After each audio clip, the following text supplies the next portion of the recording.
Ito namang Register Anywhere, Anytime program ng COMELEC mga kabrigada, target na ipatupad nationwide.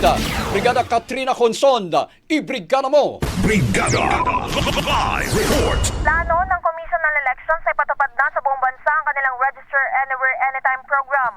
Ito ay matapos magtagumpay sa pilot implementation sa National Capital Region. Ayon kay COMELEC Chairman George Garcia, positibo ang naging feedback ng publiko sa programa kung saan umabot sa 10,480 ang bilang ng mga bagong registered voters sa Metro Manila noong August 7 pa lamang. Matatandaan na layo ng RAP na gawing mas accessible ang voter registration sa mga Pilipino sa pamamagitan ng paglalagay ng registration booths sa mga pampublikong lugar gaya ng malls, paaralan at terminals.